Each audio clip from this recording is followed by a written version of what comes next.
qui l'est. C'est Brigitte Giraud qui l'a, c'est bien aussi. Et plusieurs recueils de poésie, notamment La Nuit des Terrasses, Caverne, Le Chant des Collines et d'autres, notamment que j'ai lu et que j'ai beaucoup aimé.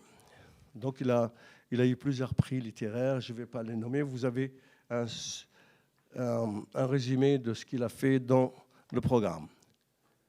Néhémie Pierre Dahomey, donc philosophe et écrivain, qui a fait ses études de philosophie à Paris. Il a remporté un prix de poésie à l'Université d'Haïti. Génial. Tu nous diras un mot des mots épars que tu as semés déjà à Port-au-Prince. Et en 2010, il publie un conte d'auteur Emmuré, son premier recueil de poésie. Il a publié aux Éditions du Sud, Rapatrié et Combat. Voilà, donc tout de suite, on entre dans le vif du sujet. Peut-être avec Mackenzie. Depuis Les Immortels, qui a été l'histoire d'une prostituée, jusqu'à l'Empereur, en passant par L'Ombre animale et Maître Minuit, c'est une plongée, une véritable plongée en apnée dans Haïti. Là, nous sommes dans Haïti dès le départ, dans ces romans, et avec cette interrogation lancinante sur la condition des femmes et des hommes, bien entendu, mais en même temps, on voit bien qu'il y a quelque chose, une obsession intéressante de l'écrivain, c'est la place de ces femmes-là, et que ce soit, dans la plupart des romans, une femme qui est la narratrice. Mais disons que j'ai grandi dans une société, dans un pays, dans un quartier où les femmes faisaient tout pour accompagner les enfants, pour accompagner la famille, accompagner la maison, faire en sorte que ça puisse continuer à exister, mais elles racontaient très peu leur histoire, quoi. Par exemple, moi, je ne connais pas l'histoire de ma mère, hein, jusqu'à sa mort. Voilà, quoi.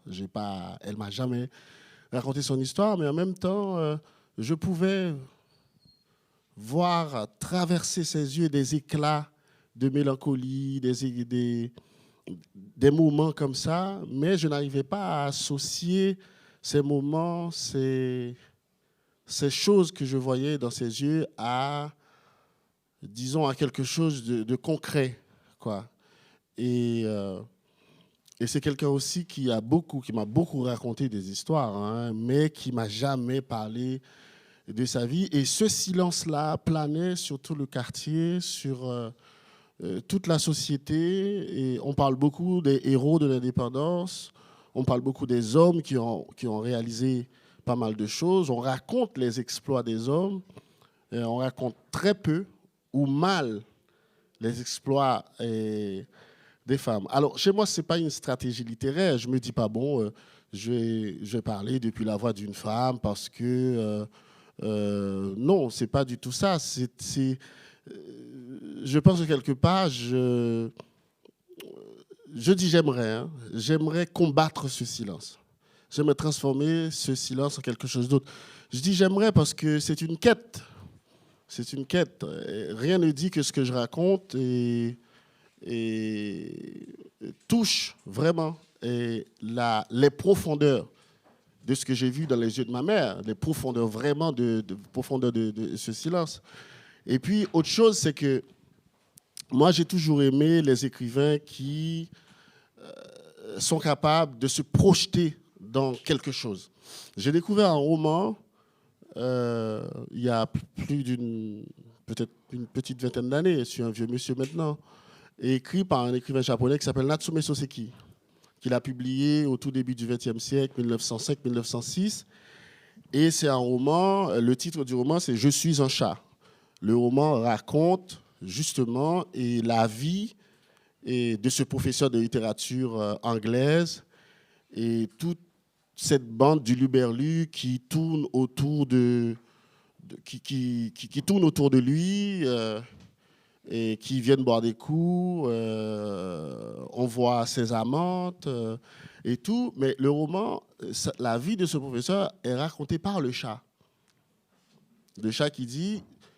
Alors, les premières phrases du roman. « Je suis un chat. je ne sais pas encore où je suis, mais je vais vous raconter beaucoup de choses. Et ça m'a vraiment interpellé. Et je me suis dit, ouais, j'aime bien ce point de vue-là. C'est-à-dire, ce n'est pas le professeur qui me parle de littérature, qui me parle de sa vie, c'est le chat. Et ça me permet de voir autre chose.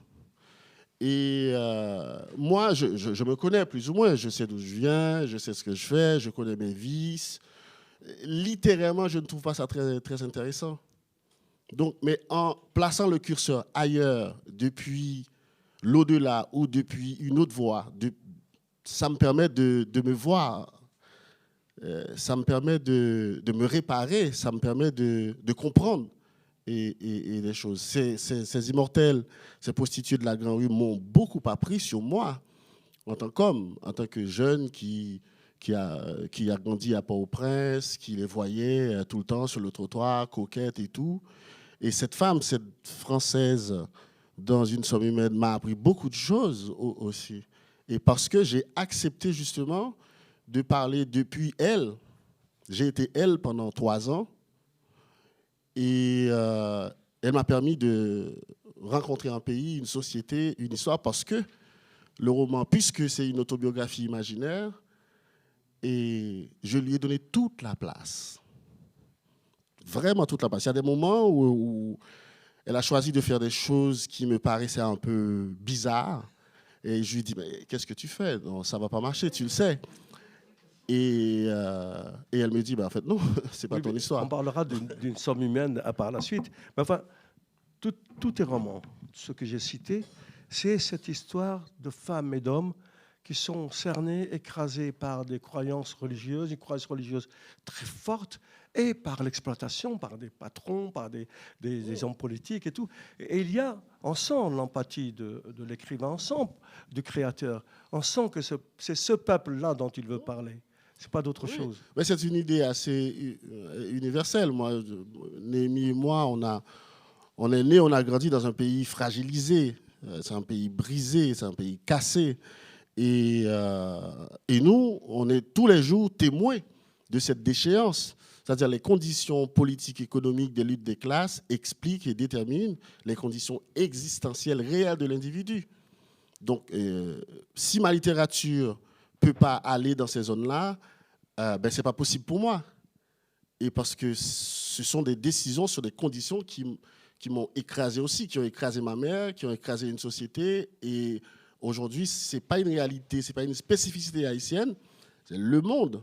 Ces décisions qui ont écrasé le monde. Et donc, du coup, moi, je veux que, et ma littérature raconte ça, c'est-à-dire je pars d'un individu banal, ordinaire, comme ça, et qui sort dans les rues, et à un moment donné, qui va croiser la grande histoire. Oui. Dans L'ombre animale, précisément, il y a toi, ce personnage féminin, toi. D'ailleurs, c'est intéressant de nous expliquer ce genre de choses qui dit toi, pleurer toutes les larmes de son corps. C'était tout ce qu'elle était autorisée à faire, pleurer, se soumettre. Sa condition de fille vendue par ses parents à un homme qu'elle n'avait rencontré que le jour même de ce sinistre marché ne lui permettrait pas d'autres libertés qui de toute façon n'existaient pas. J'arrête parce que les phrases de Mackenzie Orsel ça c'est l'histoire d'un pays, c'est l'histoire du monde, c'est des trafics, le monde fonctionne comme ça. Donc c'est des trafics. L'histoire de la colonisation, l'histoire de toutes les déportations, le monde tourne autour de ça, quoi. C'est des trafics. C'est-à-dire on utilise les gens, on les utilise vraiment pour arriver à réaliser son petit rêve personnel. Le petit rêve personnel d'un groupuscule de gens sans scrupules, quoi. Et la littérature traduit ça à sa manière, voilà. Bien entendu. On va parler par la suite de l'écriture, de la langue et tout ça. Je continue avec Maître Minuit, qui est d'une noirceur implacable. Implacable. Parce qu'en fait, pourquoi implacable? Parce que c'est la noirceur de l'humanité, des femmes et des hommes. Et après, sur l'empereur, c'est aussi une noirceur avec cet empereur qui est tout-puissant, qui est gentil, mais en même temps qui est très dur. En Maître Minuit, je voulais camper un Haïtien invincible. c'est l'histoire de la société haïtienne. C'est-à-dire, c'est une société malgré tout qui reste debout, qui avance, qui dit non. Et à cause de ce non, aujourd'hui, voilà, on est là où on est, quoi. Et je considère qu'on m'a pas raconté l'histoire de la dictature. Ou si on me l'a raconté, on me l'a très mal raconté. Et donc, il y a ce personnage, Poto, qui est né en 1950 en Haïti, 7 ans après Duvalier est arrivé. Et voilà, il découvre le mal avec un grand M. Et il dessine ce mal parce qu'il est dessinateur. Je lui ai passé des rêves, des passions et tout. Et il est dessinateur. Et à travers ses dessins, on découvre la dictature, l'isolement, les massacres, la solitude d'un peuple, la résistance, l'exil. On découvre tout ça. Et même l'intimité du dictateur. Toi, par exemple, tu n'as jamais vu un dictateur en caleçon. Et bien, à travers les dessins de Poto, on est dans la tête du fils qui va devenir lui-même dictateur aussi. On est dans la tête de Simone, on est dans la tête de tout le monde. Et Poto traverse la ville en dessinant. C'est très important pour moi. C'est-à-dire, l'acte d'écrire, c'est un peu ça. C'est marcher en travaillant ou travailler en marchant. Les deux se complètent. Et donc, moi, j'ai voulu créer ce mouvement, justement. C'est-à-dire une société, un individu qui résiste et qui marche. La lutte, encore la lutte. Et ce roman devient, c'est plus un roman, c'est un diptyque. Je viens d'envoyer le second volet à mon éditrice, qui raconte justement l'histoire du fils, le père et le fils. Comment s'engager dans l'action et qu'est-ce qu'on peut attendre d'une action? Est-ce que c'est parce que ça ne marche pas qu'on doit s'arrêter là? Et donc, il y a tous ces questionnements justement à partir de la marche. Et quand on ne marche pas, quand on reste planqué chez soi ou écrasé dans son canapé, et il se passe quelque chose dans le corps. On a l'impression que notre propre corps nous abandonne. Là, je ne parle pas de repos ou faire une sieste ou glander, non, pas du tout. Quand on se laisse aller, quand on se laisse tomber, et on a l'impression que notre corps nous quitte, en fait. On ne peut plus rien faire, on n'est plus créatif, et ce qu'on appelle ici la dépression.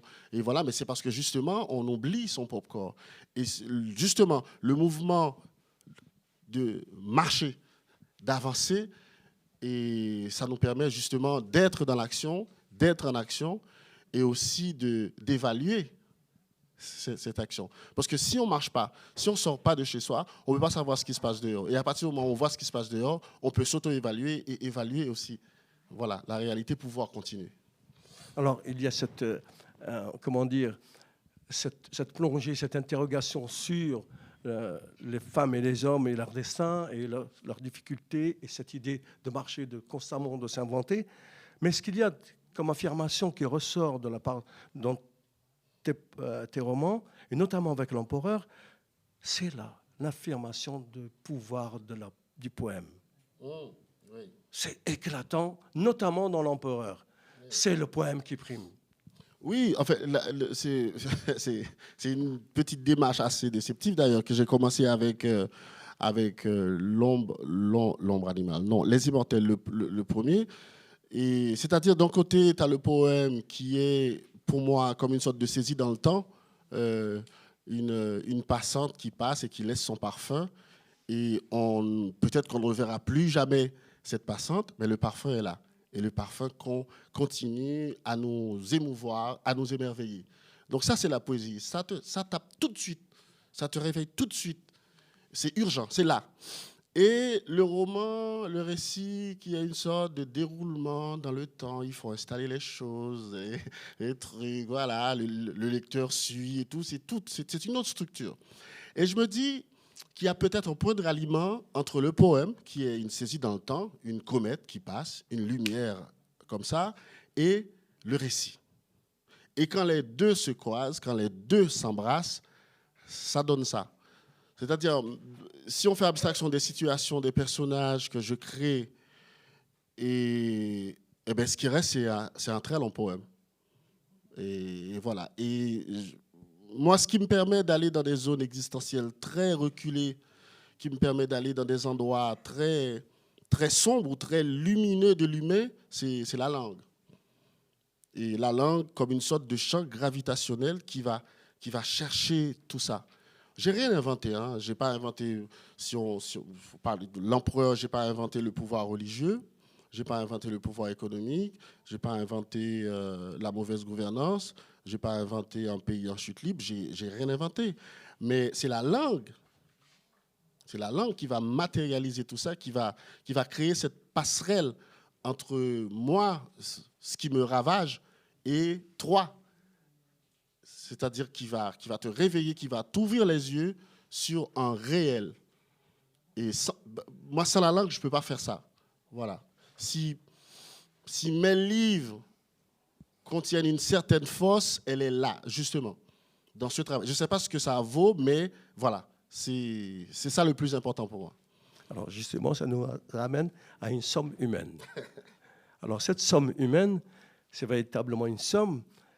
Et ça m'a donné l'effet, moi, d'une rivière ou d'un fleuve, mais impétueux. Il y a l'eau coule à foison, et puis cette eau, s'effrite, se cogne à des rochers, mais constamment de rocher après rocher. Et ça, c'est la magie de l'écriture, avec ces virgules que tu nous as mis dans tout ton texte et qui nous explose, quoi. Oui, c'est du travail, les virgules. J'imagine. Faut savoir les placer. Hein. Et oui, en fait, une somme humaine, c'est un peu comme l'ombre animale, hein, c'est la même démarche. Absolument, sauf que c'est la même démarche poussée un peu plus loin.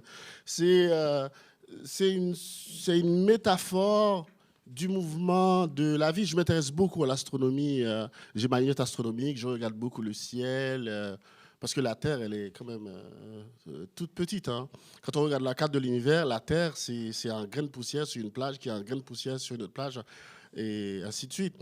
Et donc, moi, je regarde beaucoup le ciel. C'est assez passionnant, comme ça peut être assez effrayant, parce qu'on se rend compte que nous sommes comme des acariens sur la peau de quelqu'un. Donc, mais en même temps, c'est un mouvement qui m'intéresse beaucoup, parce que quand on regarde une étoile, on se rend compte qu'elle contient toutes les combinaisons chimiques et qui existent dans notre corps. C'est incroyable. Et l'étoile naît en formant une sorte de champ gravitationnel qui va chercher des objets chimiques, des nuages interstellaires. Et à un moment donné, elle atteint sa séquence principale, quand on grandit, quand on devient adolescent, adulte. Et quand elle meurt, elle s'effondre sur elle-même en formant ce que les scientifiques appellent un trou noir. Alors ça, c'est intéressant. Et à l'intérieur de ce trou noir, on ne sait pas ce qu'il y a. C'est comme nous, on ne sait pas ce qu'il y a dans la mort. On ne sait pas en parler. C'est l'inconnu, c'est mystérieux. Et moi, j'avais envie de raconter la vie d'une étoile, c'est-à-dire en passant par la vie d'une femme et d'un être humain. Et sa première phrase, à partir de la mort, non, tout s'éclaircit à partir de la mort. Et la dernière phrase, à partir de la mort, tout recommence. Donc, c'est ce cycle-là. L'étoile qui naît, qui s'effondre sur elle-même, qui devient un trou noir, qui devient autre chose, qui n'arrête pas. C'est le mouvement de la vie. C'est très compliqué à la vie. Il faut être très solide pour rester dans la vie. Parce que c'est tellement autotique, c'est tellement la même chose tout le temps. Se lever le matin, boire un café, trouver quelque chose à faire, sortir, aimer, se séparer. C'est fou, ce mouvement. Et moi, j'avais envie justement de recréer ce mouvement-là dans un livre. Mais on ne se débarrasse pas de son enfance. Ah non, ça, c'est pas possible. Moi, je pense que j'écris depuis là-bas, ou vers là-bas. Et c'est peut-être... je sais pas, c'est très étrange comme lieu.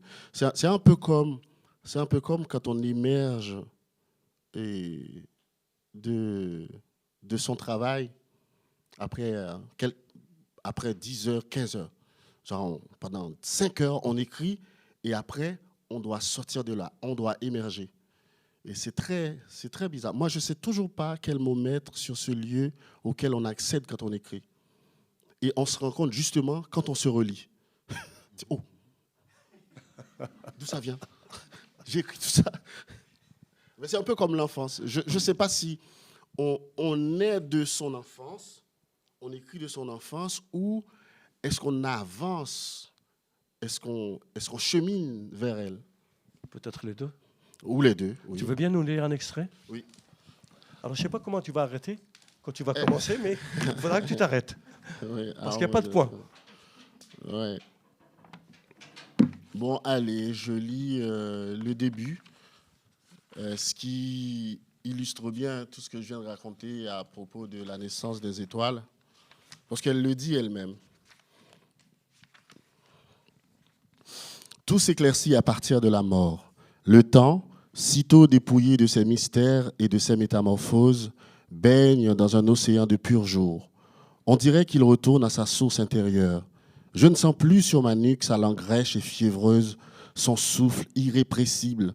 Le passé, le présent et le futur se déroulent parallèlement dans leur situation et leur continuum respectif, unis dans un même miroir, entre l'imminence et l'absolu, le tréfonds du ciel et le plus infime élément dans la composition humaine. Je passe de l'un à l'autre comme on feuillette un livre. L'éternité, n'est-ce pas la même colline vue depuis une autre fenêtre? Pour nous autres simples d'esprit, c'est le flou, la mort, pensait grand-mère. L'insondable, la fin, toutes nos actions s'épuisent dans une quête folle d'immortalité, d'infini.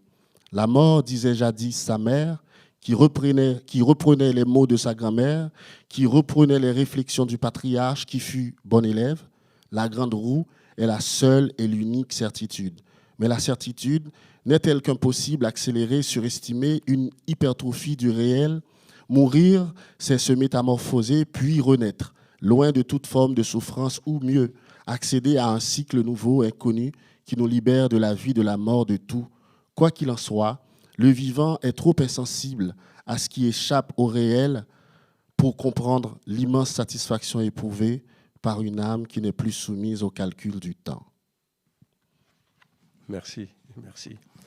Merci. On reviendra à la fin de la rencontre, bien avant la fin, sur un petit dialogue entre vous deux. Alors, bravo, c'est vrai. Merci. Néhémie, Pierre Dahomey, Rapatrié. On commence par ce roman et on va revenir au combat. Rapatrié, alors franchement, je ne connaissais pas cette idée de rapatrier. Et puis, ce qui est étonnant, c'est que tu renverses les choses dans ce roman. Il n'est pas question de parler de ceux qui partent, mais enfin de ceux qui reviennent parce qu'ils n'ont pas pu partir ou parce que le voyage a été interrompu. C'est ça l'histoire de ce roman. Mais pourquoi, précisément? On sait que Rapatrié, c'est un quartier de Port-au-Prince, et où on met des gens qui ont voulu partir, qui étaient en mer, qui ont échoué pour des tas de raisons, et qui reviennent, et on les reçoit là. Mais pourquoi prendre à l'envers cette question? On aurait pu penser que tu nous créerais un roman sur ceux qui partent et leurs difficultés et tout. Non, c'est ceux qui ne sont pas qui sont partis ou pas partis et qui reviennent, quoi. Oui, c'est une situation doublement carcérale. Rapatrié, comme tu l'as dit, Yaya, raconte l'histoire de Belliqueuse Louisin qui, en fait, n'est pas rapatriée puisqu'elle n'est pas partie. Il m'est arrivé quelque chose. Après avoir écrit Rapatrié, j'ai commencé à en parler à Paris, où je vivais, où je vis encore. Et puis, je suis parti à Port-au-Prince en parler à un moment. J'ai été invité par un groupe de jeunes dans mon ancien quartier à Port-au-Prince. Et je commençais à leur en parler comme j'en parlais en France, puisque j'en ai plus longuement parlé en France qu'à Port-au-Prince même. Et puis à un certain moment, je leur dis, vous savez, il y a un village qui s'appelle Village des Rapatriés, à côté, pas loin de Cité Soleil. Il me regardait avec de grands yeux, il me disait, j'habite là. Donc, le fait d'avoir pris l'habitude de parler de cette situation carcérale a failli me faire oublier moi-même que, effectivement, le monde est réparti entre personnes pouvant partir et personnes ne pouvant pas partir. Ce qui est le cas de Bélikeuse Louisin, cette femme qui, d'ailleurs, c'était amusant et intéressant d'entendre parler Mackenzie de marche. Le roman commence avec les mots « Béli marchait, vaillante et décidée ». Et cette femme rentrera dans cette histoire avec cette dynamique de marche et ce besoin d'agir sur sa vie et avec ses enfants, envie qu'elle ne va jamais quitter, jusqu'à ce qu'elle rencontrera le grand échec de ne pas pouvoir partir, bon, dans les circonstances que tu sais pour avoir lu le roman. Donc, pourquoi je dis que c'est 2 fois carcéral, c'est parce que on peut déjà pas s'évader, le mot est choisi, d'un pays où les choses s'effondrent autour de nous, mais ne pas pouvoir s'évader en plus d'un quartier qui s'appelle Rapatrié, ça met une autre couche, quoi, hein, quelque part. Mais parmi toutes ces couches, Bélikeuse Louisin, comme dit dès le début du roman, vaillante et décidée, n'accepte pas.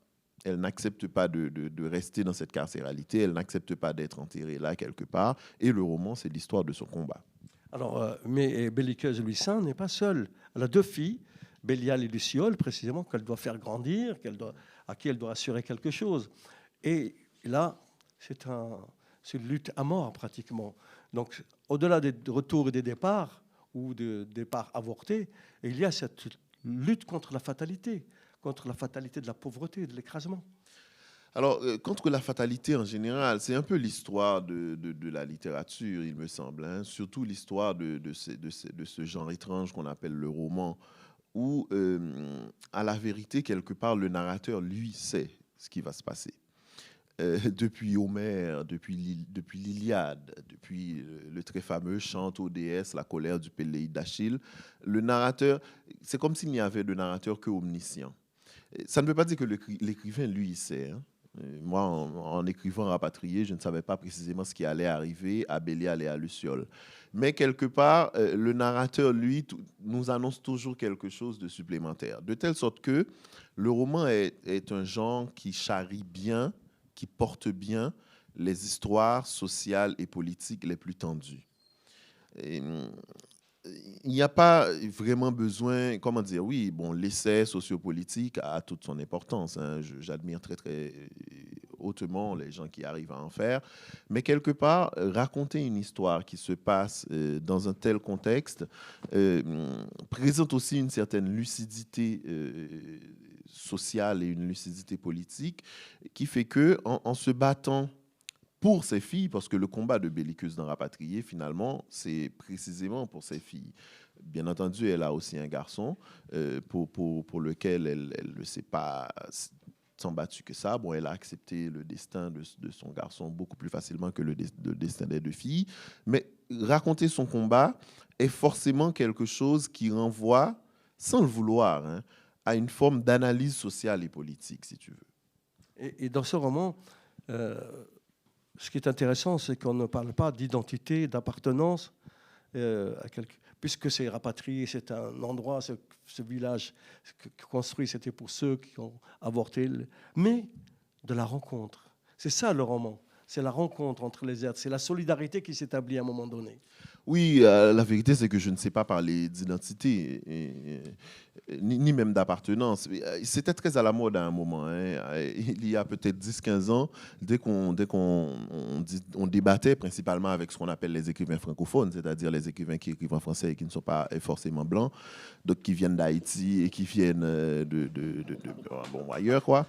Bon, il y avait toujours quelqu'un pour nous dire, bon, qu'est-ce que vous pensez de l'identité? Bon, moi, je ne pensais pas grand-chose. Je veux dire, qui es-tu? Je veux dire, je ne savais pas trop quoi répondre. C'est pas voulu. Je ne me suis pas dit, je vais faire un roman qui ne parle pas d'identité. C'est juste que les gens, ils sont ce qu'ils sont, ils le savent.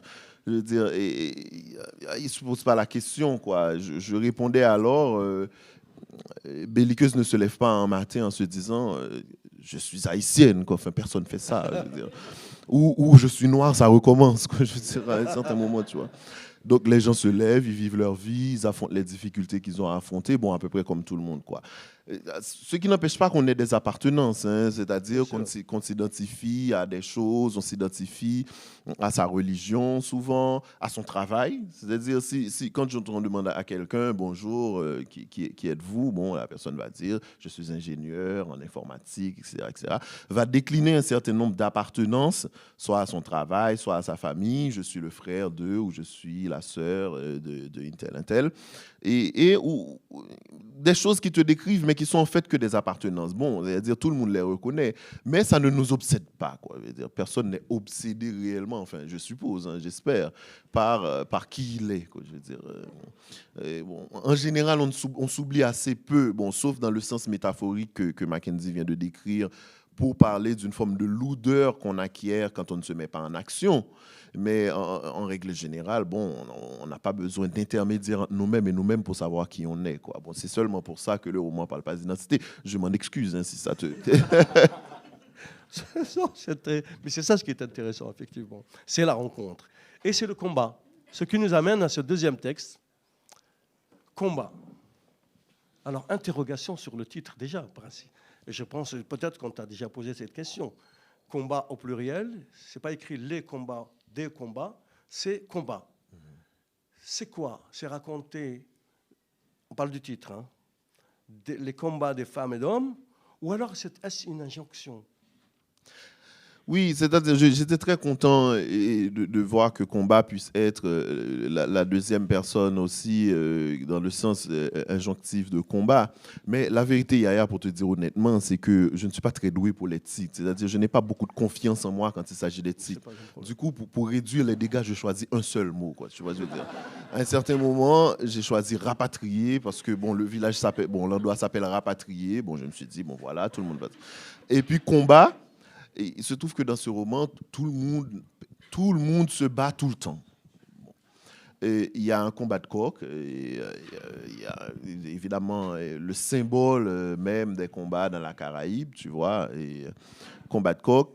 Il y a le combat des deux frères entre eux, comme tu as vu, et Balthazar possible et Ludovic possible, qui n'arrêtent pas de s'affronter, hein, qui vivent ensemble une haine mais implacable, une haine ronde, parfaite, de telle sorte que s'ils restent en vie les deux, c'est pour espérer voir l'autre mourir avant. Ils sont dans un combat effroyable. Il y a des combats de chiens et il y a même des combats d'histoire. Alors que le roman est censé être un roman sur une reine chanterelle, peut-être qu'on en parlera, c'est-à-dire sur une personne qui raconte des histoires, qui évoque par sa voix.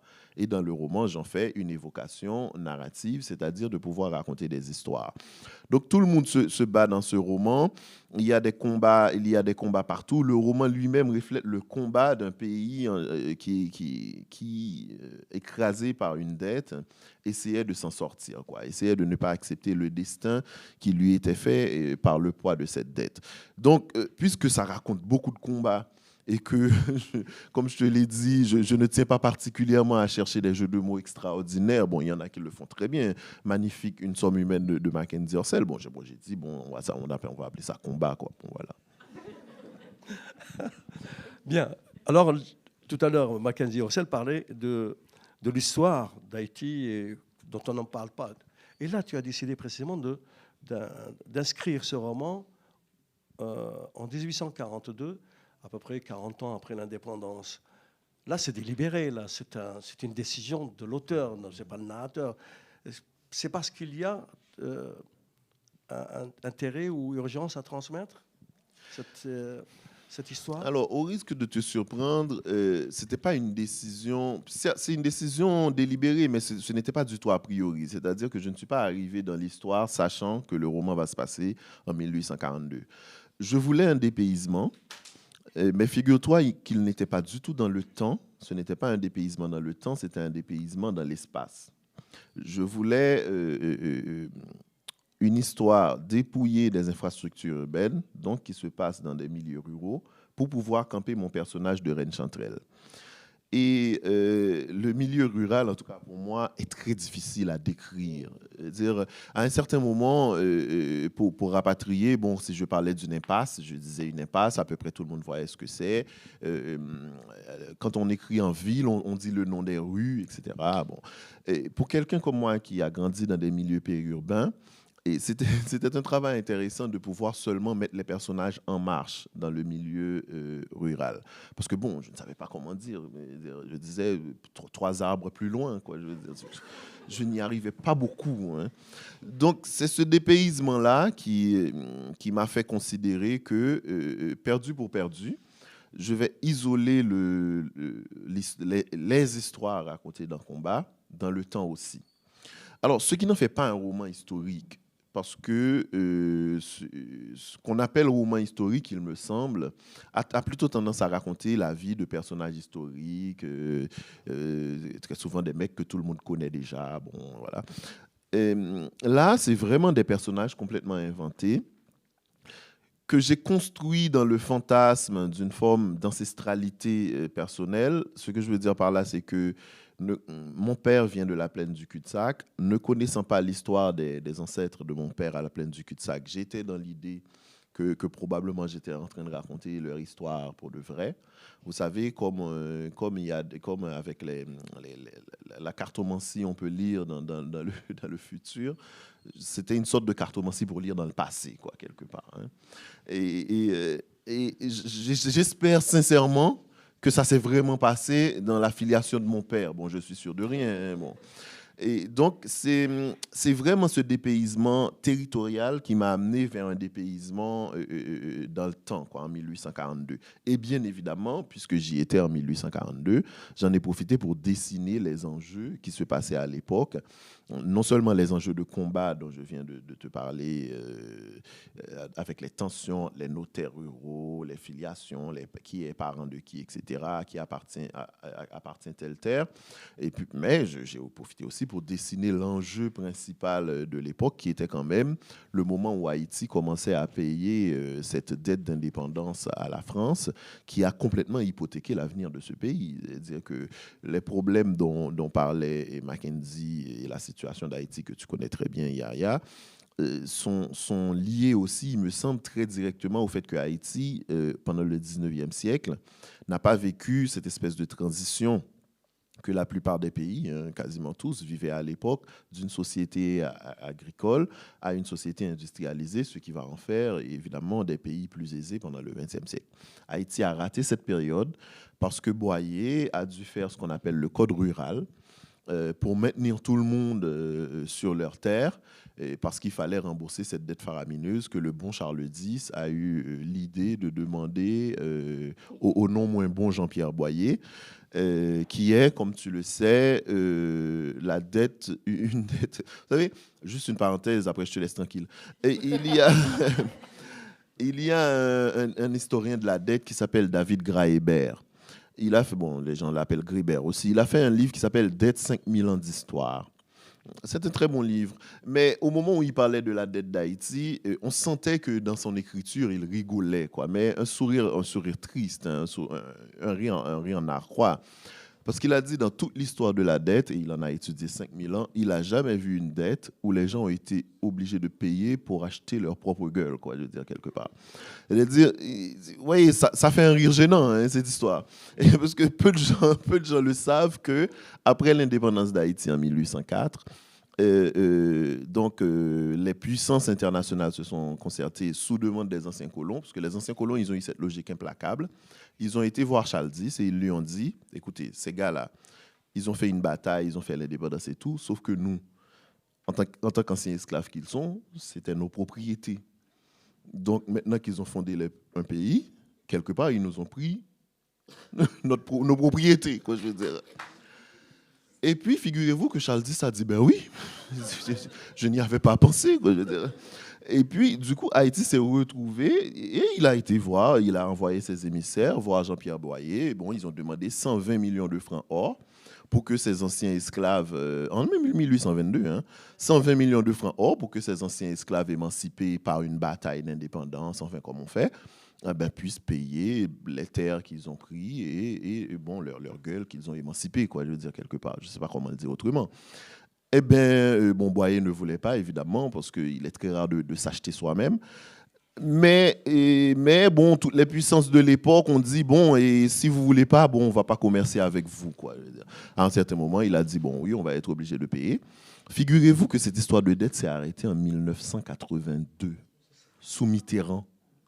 1982. Je ne savais pas. Si.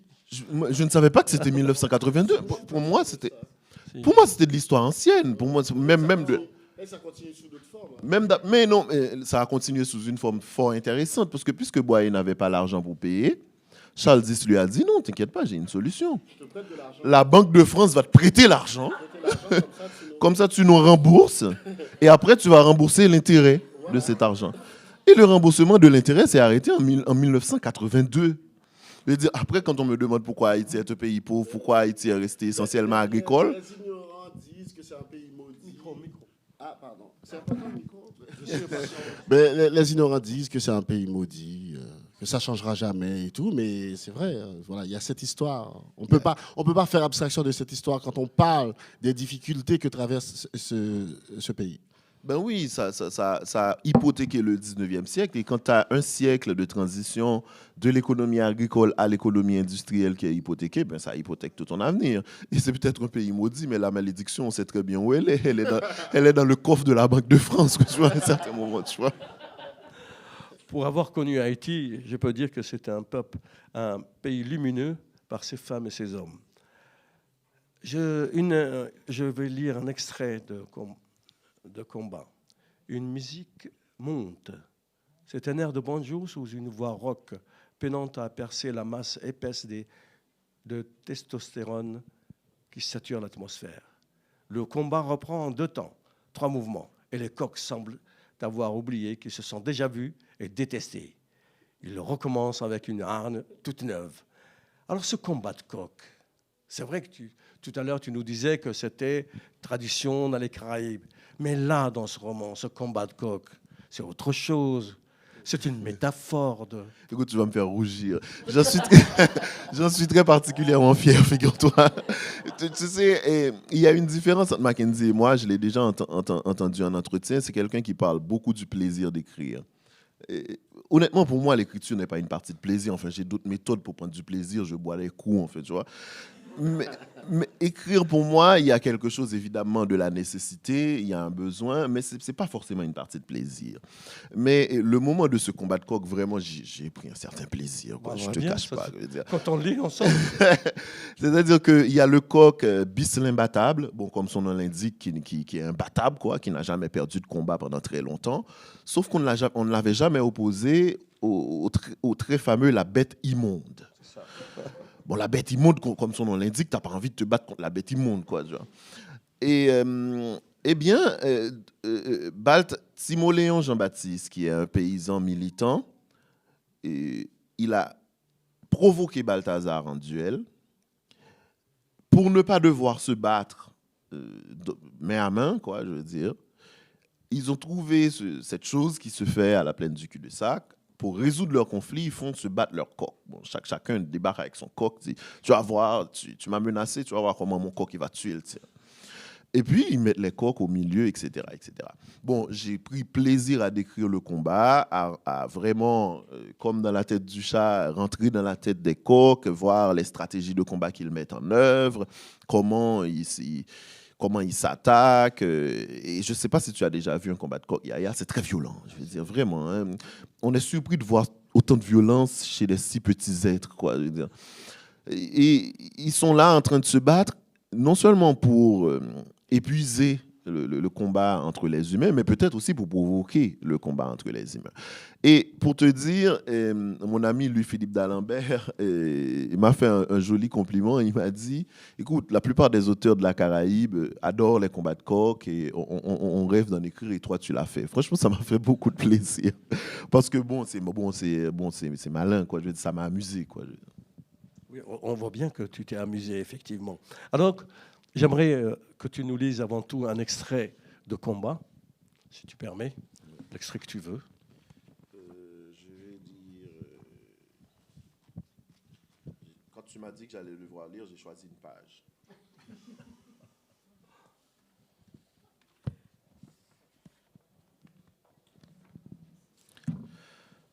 Ce nouveau pas dans la complicité se confirme jusque tard le soir, car après avoir fini de manger, conscient du temps qui va s'étirer jusqu'à demain matin, Dorilien regarde Aïda avec un sourire très calme, anticipant la suite des opérations. Aïda regarde Dorilien, dubitative, hésitante, ne pouvant pas croire que c'est bien là ce à quoi il pense. Elle est timide.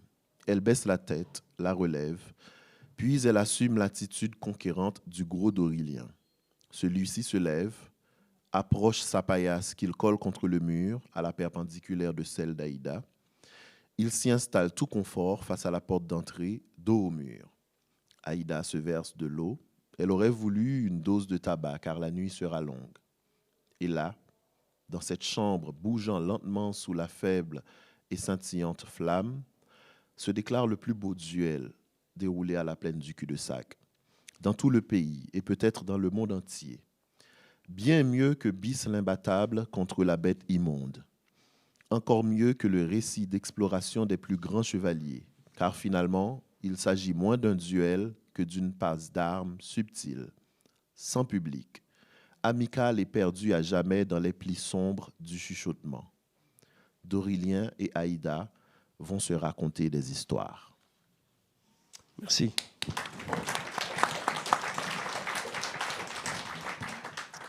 Alors, vous êtes né à Port-au-Prince, pratiquement, je crois que c'est la même année. Vous êtes donc d'une même génération. Je suis plus vieux. Il me vieillit. Le droit d'aînesse, d'accord. Bien, d'autres vous ont précédé dans le travail de création, d'autres vous suivent et vont venir. Et quand on parle de vos textes, déjà, parce que je voudrais citer Gouverneur de la Rosée de Jacques Roumain par la suite, on sent qu'il y a, on voit cet entrecroisement dans la langue, dans l'écriture, cette remise en cause constante, d'une manière très différente dans la langue. Il est évident, je pense, que pour vous, l'un et l'autre, différemment, au-delà de l'histoire que vous racontez, il y a aussi cette possibilité de forger une langue. Cette idée, je crois que c'est peut-être, à mon sens, la préoccupation première, non? Mackenzie, Néhémie, comme vous voulez. Vas-y. Alors, c'est-à-dire, c'est très difficile comme question. Bon, il est vrai que l'art de la littérature consiste à travailler avec l'outil langagier et même la matière poétique de la langue. Mais je suis toujours prudent avec un intéressement à la langue. Tout comme je pense qu'un maçon devrait se méfier de la truelle. C'est-à-dire que, comme les dieux, je pense qu'il ne faut pas trop regarder la langue en face. Quelque part, on sait que c'est de ça qu'il s'agit, mais il faut toujours darder, il faut toujours zioter à côté. Pour répondre très directement, j'aime bien les histoires et j'aime bien en raconter. Je suis content d'en raconter pour un roman, mais aussi d'en lire un certain nombre. Ce qui me dérange parfois en lisant des belles histoires ou des moins belles, c'est de me rendre compte que l'autrice ou l'auteur s'est beaucoup intéressé à la langue qu'il écrivait. C'est comme s'il y a un côté... Parfois, j'ai l'impression que l'auteur jouit plus que moi de ce qu'il écrit. Ça, j'aime pas. Vraiment. C'est ce que les gens appellent couramment se regarder écrire. Ça arrive, hein. Mais c'est un péché qui se fait, je dis péché, parce que vous savez, mon père était pasteur, on dit des grands mots. C'est un péché que les auteurs commettent des fois de bon cœur. C'est par jouissance personnelle, c'est de bon cœur. Mais je préfère quand la langue s'impose d'elle-même dans une histoire qu'on raconte ou dans un poème qu'on écrit. C'est très difficile, je l'avais dit. Hein. C'est quelque chose qu'on doit chercher sans paraître le chercher. Parce qu'à partir du moment où je vois que la recherche est trop claire, qu'il s'agit là de montrer une forme de virtuosité, j'ai envie de dire, stylistique, en tant que lecteur, ça m'oppresse un peu. Enfin, je trouve ça dommage. Et même des fois, je pousse le vice très loin. Hein. Des fois, j'en ai marre des auteurs qui donnent leur avis dans les livres. C'est très grave. Même dans un livre où on va chercher un avis, moi, j'ai pas besoin. Tu sais, il y a des mecs qui arrêtent l'histoire pour dire ce qu'ils pensent. Bon, c'est son livre, il fait ce qu'il veut. Mais c'est pas ce qui m'intéresse le plus. Tous les écrivains que je cite souvent, tu sais, je me répète, hein, je cite souvent Gabriel Garcia Marquez, Ocesa Amago, dernièrement je cite souvent Olga Tokarczuk et Sándor Márai. C'est les 4 que j'ai le plus souvent ces derniers temps. Ce sont de très très grands doseurs et comment dire, bijoutiers de la langue. Mais jamais ils le font vraiment, ils ne le cherchent pas. Si tu lis 100 ans de solitude de Gabriel Garcia Marquez, tu as l'impression et le sentiment à juste titre que les histoires qu'il te raconte l'intéressent beaucoup plus que la langue à partir de laquelle il te raconte les histoires. Pourtant, c'est un orfèvre de la langue. Tu vois ce que je veux dire? Je ne sais pas si vous voyez. C'est-à-dire, c'est comme jouer d'un instrument de musique et ne pas... Ok, il y a des gens qui jouent de la guitare, qui sont très bons, bon, voilà. Je cherche plus le rythme et la mélodie du morceau que j'écoute, plus que la dextérité du guitariste, quoi, tu vois. Ben, c'est tout. Mackenzie? Alors, moi, je vois...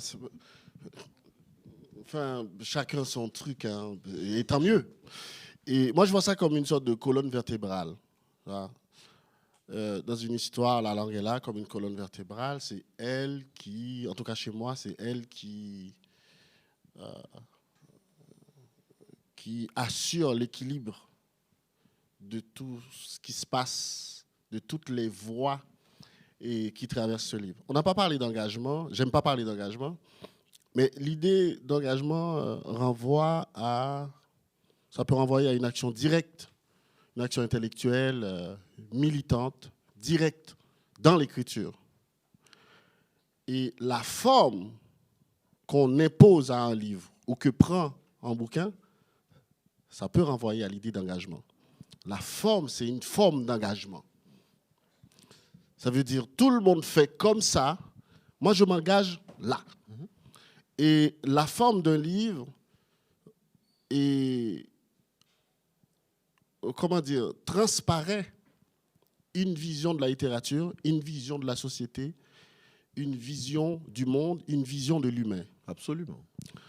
Voilà. Et cette colonne vertébrale, elle est pas figée. Et tant mieux, c'est ça le grand miracle en fait. Elle est mouvante. Une langue, c'est une matière, on la travaille, on la viole, on danse avec elle, on en fait ce qu'on veut. Et moi, avant d'écrire un livre, par exemple, j'ai besoin de savoir comment mes personnages parlent, comment ils se comportent. Est-ce qu'ils sont motivés par des choses? Où ils veulent aller? Qu'est-ce qui s'est passé? Et cette question, elle est très importante pour moi. Qu'est-ce qui s'est passé pour vouloir prendre la parole et raconter? Donc, ça part toujours d'une certaine cassure, d'une blessure. En tout cas, il s'est passé quelque chose. Donc, un personnage ne prend pas la parole et continue à parler sur 200, 300, 400 pages, 1000 pages. Donc, il s'est passé quelque chose. J'ai besoin de savoir. Et à partir du moment où j'ai plus ou moins quelques éléments de réponse à cette question, je peux commencer à essayer de trouver cette musique qui va mettre tout le monde d'accord. Il faut une musique, il faut un son, il faut un souffle. Et c'est à partir de la langue, justement, qu'on part pour trouver ce souffle, ce son, ce nouvel espace qu'on pourrait appeler le langage, qui met tout le monde d'accord. C'est-à-dire qui permet à la lectrice, au lecteur, de commencer, d'entrer dans le livre et d'accepter le deal, le contrat, de continuer avec toi jusqu'au bout. Je ne suis pas sûr qu'on puisse faire ça qu'en racontant des histoires. Chez tous les auteurs, il y a une musique, ta propre musique, c'est-à-dire, je sais reconnaître la musique de Néhémie. C'est-à-dire, même s'il n'y a pas son nom sur la couverture, ça c'est Néhémie. Ah, ça c'est Franck Etienne. Ah, ça c'est Jacques-Stéphane Alexis. C'est ce qui nous permet de dire, quand on ouvre un livre, ah là, il y a du Aya Belaskri là. Ah là, il y a du Hubert Haddad là. Parce que justement, cette musique appartient à Hubert. C'est sa musique. C'est sa façon de danser, c'est sa façon de chanter, c'est sa façon de jouer. Et c'est important de trouver ça. C'est très, très, très important. Je trouve, Garcia Marquez. On prendrait, effectivement, très justement, on n'a pas beaucoup de temps, je suis désolé, mais on prendrait Gabriel Garcia Marquez et on lirait. Et puis après, on lirait Ernesto Sabato, par exemple. Et puis, au bout de quelques temps, on nous présente un texte sans le nom de Gabriel Garcia Marquez et un autre, Ernesto Sabato, sans le nom. Et ben, celui qui a lu les deux œuvres va dire cette langue, c'est Sabato. C'est pas le même souffle. Absolument, parce que c'est la langue, c'est le travail sur la langue. Voilà pourquoi, précisément, il n'y a pas besoin de le chercher. C'est-à-dire qu'à un certain moment, à partir du moment où le travail est fait, à partir du moment où le travail est fait, il est bien fait. Après, le travail peut ne pas être fait. Par contre, et j'ai été très d'accord et très content de voir que tu places l'engagement là. Et c'est là où je le place aussi en échange, parce que c'est la première fois, je crois, à Mackenzie, qu'on fait un échange à deux. Oui, c'est là où je le place aussi en échange, et parce que les questions viennent souvent sur l'engagement. Vous savez, et parmi les dégâts qu'il a fait dans l'histoire de la littérature contemporaine, Jean-Paul Sartre nous a donné l'idée que quand on écrit, on dénonce, et que par conséquent, dénoncer implique une responsabilité de l'écrivain. Bon, tu sais, hein, c'est dans Qu'est-ce que la littérature qui dit ça. Dénoncer, oui, dénoncer implique une responsabilité de l'écrivain, c'est-à-dire qu'il soumet la responsabilité de l'écrivain à ses points de vue sociaux et politiques. Bon, alors que j'en ai, moi, des points de vue sociaux et politiques, je soumets plutôt la responsabilité de l'artiste et de l'écrivain en particulier, plutôt effectivement dans son travail de forme, dans son travail formel. C'est-à-dire, à un certain moment, la littérature aurait pour ce rôle, et c'est ce qu'elle fait déjà, de nous désolidariser de nos situations sociales et personnelles. C'est-à-dire, en gros, on peut être riche et sympathiser avec des personnages dans un roman qui n'ont pas un sou. On peut être un homme, comme le fait Mackenzie, et écrire à partir de la voix de femmes. Et la littérature nous permet de nous désolidariser de notre nous-mêmes social, etc., etc. Et c'est la force du travail de forme qui permet ça. Et ça, c'est l'engagement dans la complexité et la beauté de l'œuvre. Tout à fait, oui. Mais ça, on n'a pas trop besoin. Comment te dire ? On n'a pas besoin de le chercher trop de face. On n'a pas le temps. Peut-être je vais vous frustrer de prendre des questions puisque le temps est terminé. Je vous prie de nous excuser. Mais en conclusion, et pour te rejoindre là à la fin, les romans de nos deux écrivains, j'ai essayé, enfin, qu'on approche un petit peu leurs univers. Les deux écrivains, Mackenzie Orsel et Néhémie Pierre Dahomey, cette littérature haïtienne à vif nous fait prendre la mesure d'une chose importante, que la théorie qui a assigné à la littérature de n'avoir d'objet qu'elle-même, par une mise entre parenthèses du monde, est fausse. Et qu'elle est morte, cette littérature. Il ne reste que la littérature, qu'elle soit haïtienne, on peut mettre ce qu'on veut, et la littérature monde, principalement. Merci à vous deux. Merci. Merci.